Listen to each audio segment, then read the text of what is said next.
अनंत अंबानी और राधिका मर्चेंट की शादी की तैयारियां जोरों पर हैं। अंबानी परिवार ने शादी के कार्ड को खास तरीके से डिजाइन किया है और इसके साथ कश्मीर की प्रसिद्ध दोरुखा पश्मीना शॉल को भी शामिल किया गया है।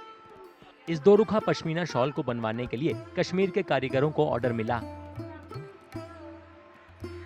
ये शॉल पूरी तरह से हाथ से बनी हुई होती है। शुरुआत में 250 शॉल का ऑर्डर दिया गया था और इस ऑर्डर को पूरा करने में लगभग 400 लोग लगे थे।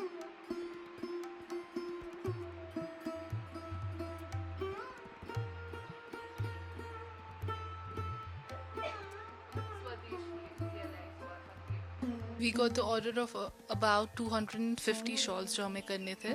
So this all started back in November जब उनने हमें पहला कॉल आया about that someone needs to see samples about they want to embroidery the names shawls पे, तो और उनको चाहिए था दुर्रखा शॉल. तो दुर्रखा शॉल बेसिकली होता है which you can see here. So इसमें दो साइड से it's a reversible shawl basically and it's as दूसरे जो पश्मीना शॉल्स होते हैं उन्हीं की तरह इसको हैंड से वीव किया जाता है. शादी के लिए आमंत्रित लोगों में न केवल देश की मशहूर हस्तियां बल्कि बड़े विदेशी नाम भी शामिल हैं। प्रोजेक्ट पर काम करने वाले कारीगरों का कहना है कि दोरुखा शॉल बनाना मुश्किल था और वे भी बहुत कम समय में। इसके कारीगर अभी तो कम है इस दोरुखा बनाने में, इसके मुश्किल कारीगर मिलते हैं। बहुत टफ काम था इसका दोरुखा काम करना इसमें, इसकी क्योंकि बुजुर्ग जो कर रहे हैं ना ये काम, जो अल्लाह के प्यारे हो गए थे, अब तक नए नए कुछ अभी कर रहे हैं, वही उन्होंने किया था ये काम। बहुत चैलेंज था ये। कश्मीर घाटी की शानदार पश्मीना शॉल अपनी सुंदर सोजनी कढ़ाई और प्योरिटी के लिए जानी जाती है। उसमें भी ये दोरुखा पश्मीना शॉल बेशकीमती होती है।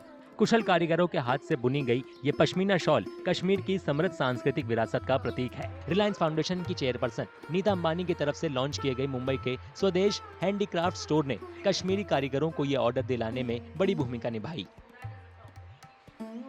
स्वदेश बेसिकली जो है नीता अंबानी का ये मतलब स्पॉन्सरशिप ये प्रोग्राम था पहले, तो फिर उनको लगा कि जो आर्टिजन्स है कश्मीर के और बाकी जो स्टेट्स के भी इंडिया के, तो उनको तो कुछ बूस्ट किया जाए, उनके लिए कुछ प्लेटफॉर्म बनाया जाए जहाँ पे कि मतलब वो सेल कर सके। क्योंकि आपको पता है जो शॉल है स्पेशली या कारपेट है कश्मीर के हैंडीक्राफ्ट्स, इसको बनाने में बहुत मेहनत लगती है, इसमें बहुत स्किल्स होनी चाहिए।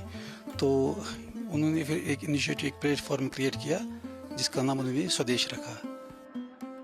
कई कारीगरों का मानना है कि अंबानी परिवार की ये पहल न केवल परिवार की संस्कृति को बढ़ावा देने की सोच को दर्शाती है, बल्कि भारत की पारंपरिक कला और हैंडीक्राफ्ट के प्रति उनके प्यार और सपोर्ट को भी दिखाती है।